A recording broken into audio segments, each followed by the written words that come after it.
caso de hoje se iniciou no ano de 2002 no estado de Missouri, nos Estados Unidos, e se trata de 2 desaparecimentos que assombraram uma pacata região. Eu sou a Amanda Green e no vídeo de hoje eu conto o caso de Sean Hornbeck e Ben Ownby, 2 crianças que tiveram suas vidas cruzadas e viveram o pior de seus pesadelos. E eu já adianto que esse é um caso muito complicado, cheio de detalhes, mas a minha pesquisa foi vasta, as fontes são jornalísticas e confiáveis, e eu fiz meu melhor, espero que vocês gostem.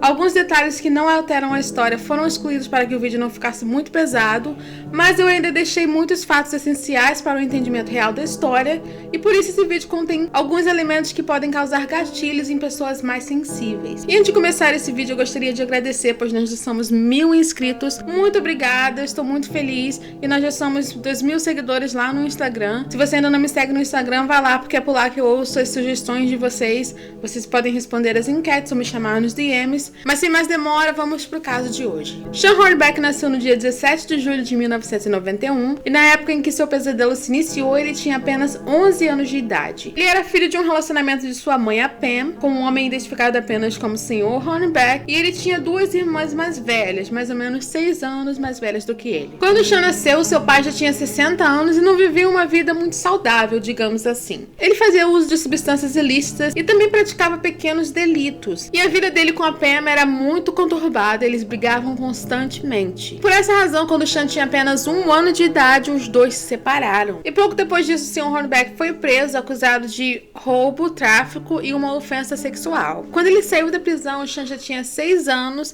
e não tinha mais como referência paterna. E existem notícias de que ele morreu no ano de 2000 enquanto estava em liberdade condicional. Então, como vocês podem ver, o começo da vida do Sean Hornbeck foi bem conturbado, mas ele e a mãe receberam uma nova chance de recomeçar quando ela conheceu Craig Aker, um homem muito amável e cuidadoso que a tratava como uma rainha. Além disso, desde o começo ele se demonstrou muito preocupado com a educação do Sean e tomou de cara a posição do pai e jamais se arrependeu disso. Quando Sean tinha 6 anos de idade, ela se casou com o Craig e foi ele quem a levou ao altar. E a boa relação que o Craig tinha com o Sean só se fortaleceu. Ele era muito responsável com o menino, os 2 eram como um e carne, compartilhavam muitos interesses em comum. E ele passou a chamar o Craig de pai, ninguém jamais poderia dizer que aquele não era o seu filho. E é por essa razão que eu vou me referir ao Craig como pai do Sean diversas vezes nesse vídeo. O Sean foi descrito como uma criança amável que gostava muito de brincar no quintal, ele gostava de desenhar, jogar videogame e o seu esporte favorito era o beisebol. E o Sean tinha o costume de andar de bicicleta sozinho e às vezes ele ia de bicicleta para casa de um amiguinho que morava ali por perto. Bom, na tarde de domingo do dia 6 de outubro de 2002, o menino estava na casa com a família e passou a se sentir um pouco entediado. Então ele perguntou ao pai se poderia ir de bicicleta para casa de um de seus amigos. E como já era algo que o Sean costumava fazer, o pai permitiu que ele fosse, pedindo apenas que ele tomasse cuidado e voltasse antes das 5 da tarde para o jantar. Porque aqui nos Estados Unidos o jantar sai por volta das 5 da tarde, bem cedo mesmo. E antes que ele saísse, a sua mãe, a Pam, o beijou no rosto e disse que o amava. E ninguém podia imaginar que esse beijo se tornaria muito importante na vida daquela família. Bom, as horas foram se passando e o Sean estava demorando para chegar em casa e os pais começaram a ficar um pouco preocupados, pois aquela era uma área rural com pouquíssima iluminação pública e o Sean sofria de noctofobia, que é o medo irracional de escuro ou da noite. Então eles acreditavam que ele jamais esperaria anoitecer para começar a voltar para casa. Porém, a noite chegou e o senhor e a senhora Aker começaram a sentir que algo muito ruim tinha acontecido com o filho. Então eles tomaram as providências imediatas. Até então, os pais acreditavam que ele tinha caído de bicicleta e se machucado, ou que tinha se assustado com o escuro, tivesse tido uma crise e entrado na floresta e se perdido, mas eles nem cogitavam a possibilidade de algo muito pior ter acontecido. Eles comunicaram à polícia, que imediatamente iniciou as buscas. E no primeiro dia as buscas foram muito intensas, as investigações envolveram não só policiais, mas também pessoas da comunidade que conheciam ou não a família. Mas eles não tinham testemunhas, nem pistas que ajudassem no caso. Era como se tanto o Sean quanto sua bicicleta tivessem simplesmente evaporado. E as primeiras horas de buscas são essenciais em todos os casos de desaparecimento, especialmente desaparecimentos de crianças que são mais vulneráveis a animais, chuva, frio, etc. E a mãe contou que era muito doloroso pensar que o filho pudesse estar com frio no escuro, precisando dela sem que ela pudesse ajudá-lo. Os cães farejadores da polícia detectaram que o menino esteve em uma rodovia perto de sua casa, mas infelizmente era a única pista que eles tinham. E quando os dias foram se passando e se tornando semanas, os pais começaram a acreditar que algo pior tinha acontecido e que o Sean tinha sido levado por um desconhecido. As investigações continuaram e apontaram alguns suspeitos, dentre eles o Luke Kent, que era um homem solitário, que não tinha amigos nem família. A polícia o investigou mais a fundo e não achou nenhuma prova contra ele, então eles estavam de volta à estaca zero. Nesse momento, os pais já estavam extremamente assustados, afinal eles não sabiam quando veriam o filho novamente, mas eles nunca duvidaram de que o veriam vivo. Tudo ficava cada vez mais difícil, o tempo estava se passando e nada de encontrarem uma pista concreta que levasse ao paradeiro do Sean. E a polícia acabou encerrando as buscas oficiais, mas a família continuou procurando e o pai dele chegou a gastar todas as economias para pagar detetives particulares e fundar a Sean Hornbeck Foundation, que era uma fundação dedicada à procura do filho. O site dessa fundação recebia e-mails diariamente com pistas que pudessem levar ao paradeiro do Sean, e entre esses e-mails estavam muitos trotes, muitas pistas que não se confirmaram, mas todas as pistas eram investigadas pela família que não desistia. E quando o desaparecimento completou 1 ano, a maioria das pessoas já tinha desistido de encontrar o menino com vida, mesmo que a família ainda mantivesse a fundação e estivesse procurando pelo filho ativamente. Os anos foram se passando e um dia a fundação recebeu um e-mail com apenas uma frase. A frase dizia o seguinte: por quanto tempo você vai continuar procurando pelo seu filho? O Craig não prestou muita atenção, afinal ele recebia todos os tipos de e-mail todos os dias, mas quando a história se desenrolou, ele ficou surpreso com a identidade da pessoa que enviou aquele e-mail. Eu vou contar mais pra frente. Mais de 4 anos tinham se passado desde o desaparecimento de Sean, quando no dia 8 de janeiro de 2007, os jornais noticiaram o desaparecimento de outro menino na região. Ben Ombey tinha 13 anos e desapareceu depois de descer do ônibus escolar na cidade de Beaufort, que ficava no mesmo estado. O menino foi descrito pela família como um menino muito tímido e inteligente, que não tinha muitos amigos. Seus pais, o Don e a Dora, agiram assim que notaram que ele estava demorando muito para chegar em casa. Eles ligaram para a escola e descobriram que seu filho estava no ônibus escolar, que foi deixado no ponto normalmente. Mas do ponto de ônibus para a casa dele, ele tinha que passar por uma estrada de terra que geralmente era deserta. Depois de ouvirem isso, eles ligaram para a polícia para informar o que tinha acontecido e a polícia iniciou as investigações imediatamente. Os pais disseram à polícia que aquela era uma comunidade muito pacata, então os vizinhos notaram que existia um carro suspeito que não pertencia a nenhum morador que estava rondando ali alguns dias antes. Então a polícia descartou várias possibilidades e resolveu focar na possibilidade de que alguém tinha levado o Ben, então o FBI se envolveu nesse caso. Os dois casos tinham algumas semelhanças, mas dessa vez uma testemunha-chave mudaria o destino de muitas pessoas. Mitchell Hutz, que na época tinha apenas 15 anos, disse ter visto um carro branco agindo de forma suspeita ali pela região. Ele disse que o carro saiu em alta velocidade quando notou que ele estava observando. E apesar de não ter visto nem o Ben nem quem dirigia o carro, o adolescente foi capaz de dar uma descrição muito detalhada do carro. Além de saber que era um carro branco, ele sabia detalhes como o modelo, o possível ano, sabia detalhes da situação das maçanetas, sabia até que o carro tinha algumas marcas de ferrugem em alguns locais específicos. Os policiais achavam pouco provável que alguém gravasse tantos detalhes de um carro que tinha visto apenas uma vez de uma certa distância e chegaram a suspeitar que o Mitch estava mentindo apenas para ganhar atenção ou que ele tivesse algum envolvimento com um crime. E ele chegou a passar pelo detector de mentiras que comprovou que ele estava falando a verdade. O Mitch, na verdade, era um fanático por caminhonetes e por isso ele tinha um olhar mais aguçado. Então depois disso ele foi descartado como suspeito e a sua descrição daquele carro suspeito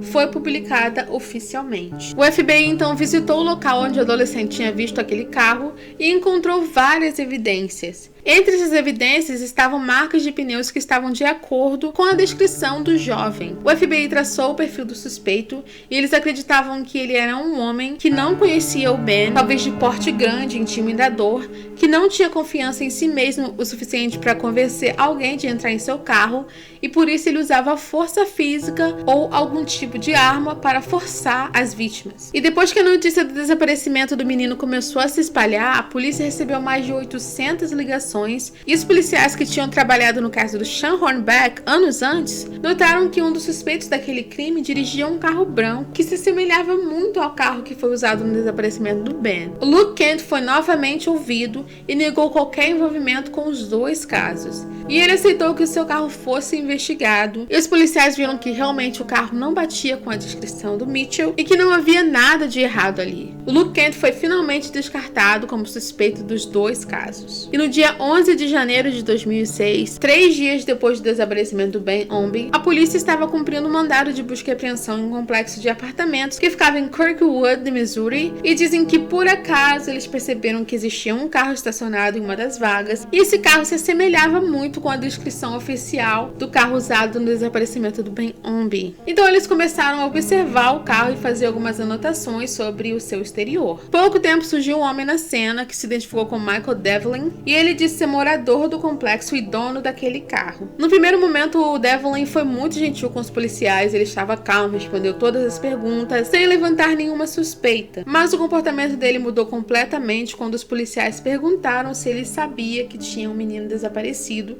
e se podiam entrar no seu apartamento. O Devlin disse que sabia que existia um menino desaparecido porque ele viu nos noticiários, mas que se a polícia quisesse entrar no apartamento dele, eles iriam precisar de um mandado. A polícia achou aquela atitude muito suspeita e começou a investigá-lo. Eles descobriram que o Devlin não tinha nenhuma passagem pela polícia e que nunca tinha se envolvido com nada errado. Ele tinha 41 anos e trabalhava na mesma pizzaria desde os 16. Uma outra versão de como essa parte da história aconteceu diz que o dono da pizzaria, o Sr. Prosperi, lembrou que no dia do desaparecimento de Ben Ombie, Devlin saiu do trabalho mais cedo dizendo estar doente, o que era extremamente raro para ele. No dia seguinte, seu patrão resolveu dirigir pelo apartamento dele para saber se tinha alguma coisa errada e viu que o seu carro estava estacionado e que tinha lama nos pneus. Ele estranhou esse fato, pois tanto a pizzaria quanto o apartamento ficavam em regiões urbanas e não era possível que ele sujasse os pneus a não ser que ele tivesse viajado. Mas se Devlin estava mesmo doente, ele não iria viajar. No dia seguinte, Devlin pediu outra folga do trabalho. O FBI teria então criado essa história de mandado de busca e apreensão para que tivessem uma justificativa de ir até o complexo habitacional, para que assim eles pudessem provocar o Devlin e fazer com que ele agisse de uma forma que justificasse o mandado de busca e apreensão em seu apartamento, já que ele jamais tinha sido pego em nada errado, dado normalmente demoraria muito tempo para ser liberado. E convenhamos que essa versão faz muito mais sentido. Quando vocês ouvem que por acaso um agente do FBI fez isso e aquilo desvendou o caso, pode ter certeza que na maioria desses casos não foi nada por acaso e o FBI estava apenas criando situações, porque eles não podem entrar em lugares privados a não ser que tenham um mandado de busca e apreensão. E eles levam isso muito a sério aqui. Mas enfim, quando o mandado não saía, a polícia continuava na cola do Devlin e no quarto dia do desaparecimento do Ben, eles foram até a pizzaria e conversaram com o Devlin normalmente e conseguiram convencê-lo a deixar que seu carro fosse periciado. E enquanto o carro estava na perícia, os agentes do FBI o interrogavam com técnicas variadas, tentando fazer com que ele deixasse algo escapar que garantisse um mandado. E foi aí que entrou na história a agente do FBI, Lynn Willett, que era uma interrogadora muito habilidosa na arte de detectar mentiras. Ela às vezes era chamada de detectora de mentiras humana. E a agente Willett conseguiu convencer o Devlin a dar uma volta no carro da FBI e ela começou a entrevistá-lo. Ela disse que começou a perguntar a mesma coisa de várias formas diferentes, na esperança de que ele deixasse escapar algo, e ela notou que ele nunca olhava nos olhos. Ela também notou que no decorrer da conversa, ele sempre voltava para o mesmo assunto, que era um afilhado que ele tinha que estava passando um tempo na casa dele. Sobre esse afilhado, ele falava coisas muito casuais, por exemplo, que ele gostava muito de pizza, que adorava videogame, que era um adolescente, etc. E a Lynn disse que na hora teve a suspeita muito forte de que ele estava, na verdade, falando do Ben Ombie. Mas, para sua surpresa, ele finalmente revelou o nome do menino.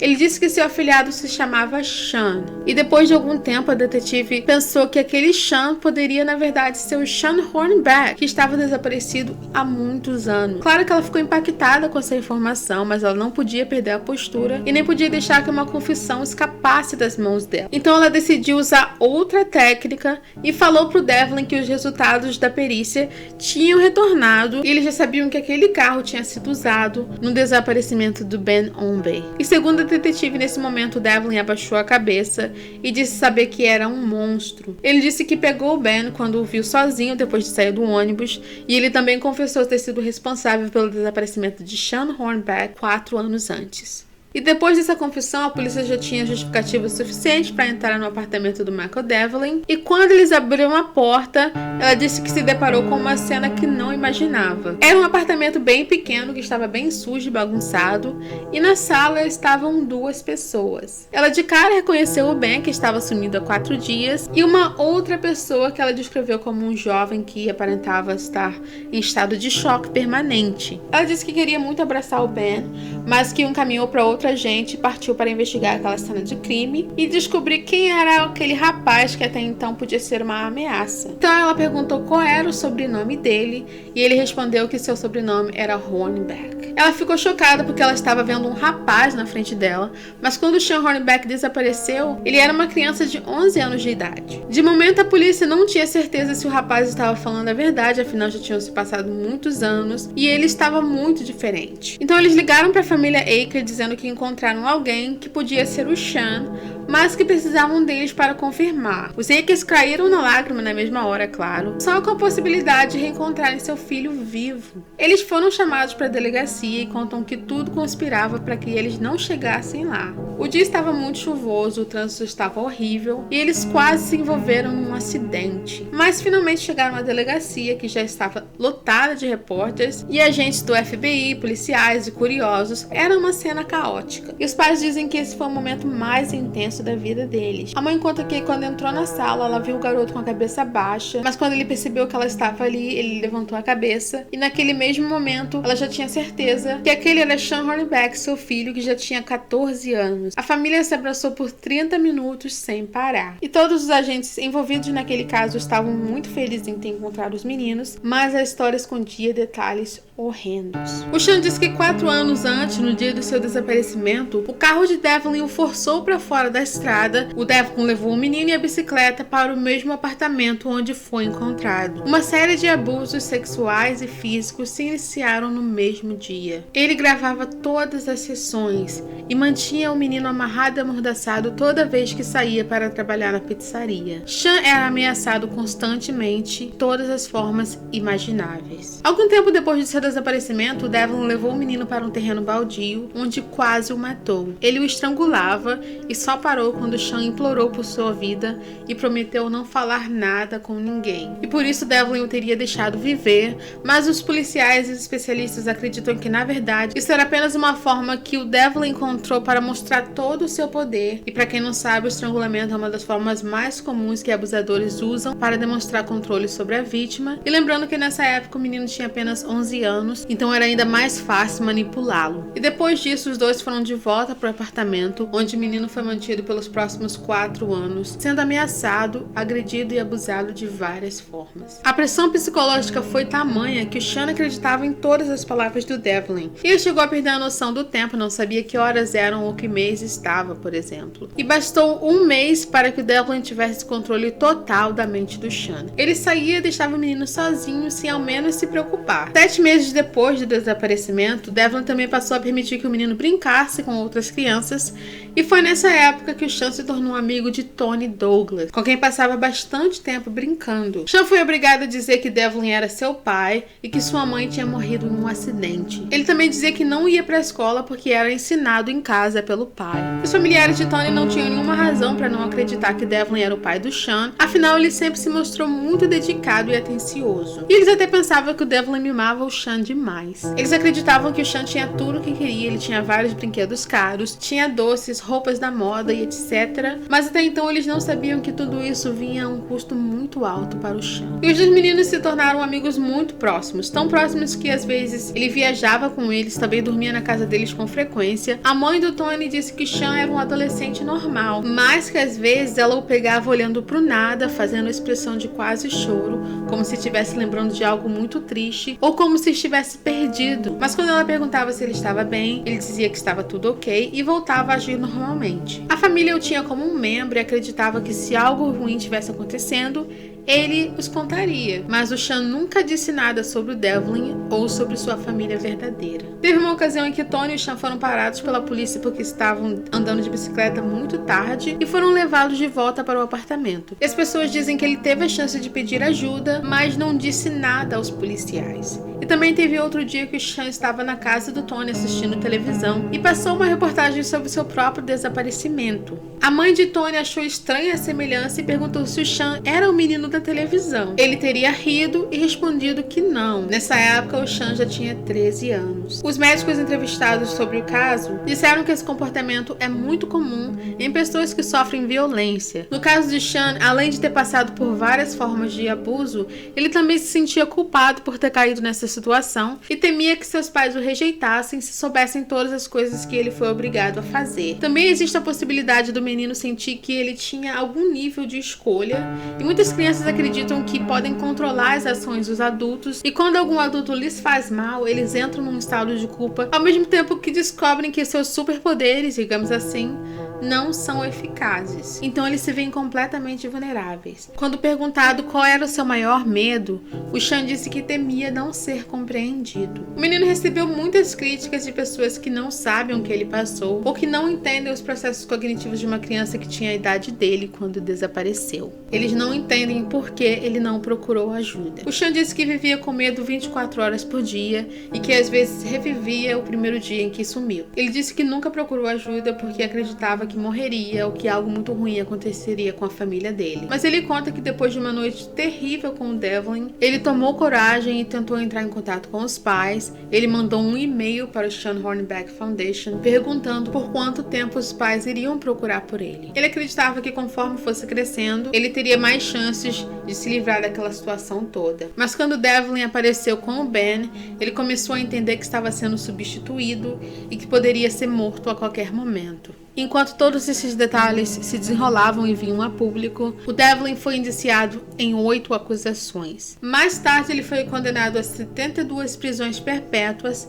mais 107 anos de prisão sem possibilidade de liberdade condicional. Ele ainda está preso e em 2011 ele chegou a ser agredido várias vezes com um picador de gelo, mas passa bem e ainda cumpre sua pena. O Sean Hornbeck demonstrou uma habilidade tremenda de adaptação e retornou para a escola. Ele rapidamente se tornou um dos melhores alunos e foi crescendo de forma saudável, mas ainda luta todos os dias contra os seus monstros internos. As últimas notícias sobre ele dizem que ele se casou, seu pai Craig Aker faleceu e antes de morrer ele disse estar muito grato por ter tido o filho de volta, e o Sean disse ser eternamente grato pelo pai e a mãe não terem desistido dele, e também disse que o beijo que a mãe deu no rosto dele antes dele sair de casa no dia do seu desaparecimento fez com que ele nunca perdesse a esperança de estar de volta convivendo com os pais. Os pais do Ben tentam não falar muito sobre o assunto, eles continuaram criando o filho como uma criança normal, e ele também parece estar levando uma vida normal. E o que você achou dessa história? Deixa nos comentários, não esquece de dar like, compartilhar e se inscrever. Eu volto semana que vem com mais um caso. Beijo, tchau, tchau ou bye, bye.